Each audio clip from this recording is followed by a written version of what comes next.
Porra, frustrado, cara, frustrado. Não consigo comemorar nada do São Paulo, já não ganha nada. E o Brasil também, né? Já não ganha nada faz tempo, não consegue ganhar de um único europeu no mata-mata. Pô, o que aconteceu com a gente, cara? É o que eu já te falei em vídeos anteriores. Se a gente projeta as perspectivas de realização no que está aí fora, a gente se frustra muito mais do que se satisfaz. Uma competição como essa só tem um vencedor. Todos os outros lamentam derrotas mais cedo ou mais tarde. Lá vem ele, com a filosofia do yoga. Estamos falando de futebol, cara. Futebol antigamente a gente ganhava, agora não ganha mais. O que você acha que aconteceu? Vai dizer que tem yoga nesse meio. Talvez o problema não seja ter yoga nesse meio, seja exatamente não ter. Você está com paciência para ouvir uma história? Eu vou contar uma história pela qual eu mesmo passei alguns anos atrás. Já no século passado, a gente tem muitas evidências importantes de que grandes esportistas de várias modalidades se beneficiaram da prática do yoga e tornaram-na parte das suas rotinas de treinamento. A gente pode citar o caso célebre do Jack Mayall, que foi o primeiro a romper a barreira dos 100 metros em mergulho em apneia, né? E o Jack Mayall era um célebre praticante de yoga, principalmente de pranayamas, que para sua modalidade tem um efeito muito importante. Hoje todos os grandes mergulhadores de apneia praticam principalmente pranayamas do yoga. Outro exemplo importante que eu me lembro, de uma palestra em 1990 com o Nuno Cobra, preparador físico do Ayrton Senna da Silva, que nos lembrava que ele já naquela época treinava com o Ayrton Senna práticas meditativas e isso ajudava o Ayrton Senna a se concentrar. Inclusive ele meditava brevemente no cockpit antes da largada das corridas. E a gente sabe, né, qual é a repercussão que isso pode ter tido, talvez, na carreira, né, no desempenho do Ayrton Senna. E pensando nisso, lá no início dos anos 2000, eu conheci um empresário de futebolistas, de jogadores do São Paulo Futebol Clube. E eu fui conversar com ele sobre essa ideia que eu tinha de tentar levar o yoga para os futebolistas, né, na época do próprio São Paulo Futebol Clube. E ele me desencorajou. Eu fiquei um pouquinho assim, incomodado, porque ele falou, olha, esses jogadores às vezes são muito difíceis da gente trabalhar com algumas coisas assim diferentes, coisas que eles não conhecem. Eles às vezes têm grandes resistências e vão dizer que quem é essa pessoa que está querendo nos dar alguma lição, alguma dica de moral, alguma prática que vai dizer que é importante, se eu ganho 10 vezes mais do que ele, né?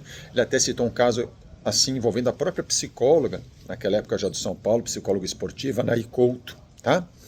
E aí eu fiquei pensando, puxa, que chato, né? Será que não seria legal introduzir yoga para esses jogadores, né, do São Paulo? E o tempo foi passando. E eu fui vendo que em outros ambientes, né, em outros contextos, em outros países principalmente, o yoga começou a ser introduzido no treinamento de jogadores de futebol. Talvez o caso mais célebre foi a introdução do yoga no treino do que a gente chama de preparo integral da seleção da Alemanha, a partir de 2005. Essa mesma seleção, que com essa preparação integral corpo-mente, venceu a Copa de 2014 e numa semifinal goleou um país aí que eu não lembro qual foi, acho que ganhou de 7-1, né? E aqueles jogadores, aquela equipe praticavam yoga. Não vou dizer que o yoga tenha sido determinante nessa performance, porque a gente sabe que a performance esportiva é multifatorial, mas o que a gente pode dizer é que havia uma seriedade no preparo daquela equipe, entendendo que não se tratava apenas de treinar as habilidades específicas do futebol. Um atleta, para render bem, precisa de muito mais do que isso. E temos visto recentemente que isso tem sido difundido em muitas outras equipes. A gente vê hoje atletas como Haaland, como Messi, como Cristiano Ronaldo, tá? E, dentre outros, praticando yoga. E até equipes praticando yoga. A equipe da Inglaterra, que está agora na semifinal também da Copa do Mundo, também recentemente, né, viralizou o vídeo deles praticando yoga no treino, né, para as partidas. Inclusive, na data que precede a partida, que você fazer um treino físico intenso pode não ser muito interessante, pode ser contraproducente, que essas pessoas estão no limite, né, e das suas condições físicas. E o yoga pode ser uma prática exatamente muito importante para ajudá-los a acalmar a mente, se concentrar e preparar o corpo de uma outra maneira, uma maneira mais suave. Enfim, enquanto isso, no Brasil, tanto a seleção quanto os clubes que eu conheço seguem ignorando o potencial do yoga. E por quê? Porque, em minha opinião, nós vivemos não uma escassez de talento, como tenho ouvido muita gente falar, Na minha opinião, a gente vive uma escassez de valores, né? Porque quando as pessoas estão apenas focadas no quanto elas se destacam e o quanto antes, né, querem já enriquecer e querem já ter status e querem já ter fama, isso muitas vezes corrói as perspectivas de fazer um trabalho mais sério a longo prazo, com disciplina, incorporando tudo aquilo que pode ajudar no seu treino físico e mental. Então, repetindo uma célebre passagem de Mahatma Gandhi, que eu entendo que a crise muitas vezes não é de talentos e sim uma crise de valores, ele disse certa vez: o que destrói o ser humano?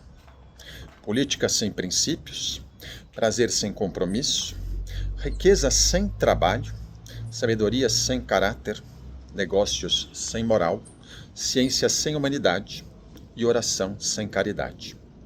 Então a gente precisa, talvez, lembrar desses princípios e tentar, dentro do possível, resgatá-los. Não só no futebol, mas em todo o contexto mais amplo da nossa sociedade, onde vemos as pessoas muito pragmáticas e querendo imediatamente, né, a satisfação das suas expectativas, querendo dinheiro ou fama ou poder, da maneira mais rápida possível, independentemente dos meios que procuram encontrar para isso. Bem, hoje vou ficando por aqui, meu amigo. Desculpe me alongar. Namastê.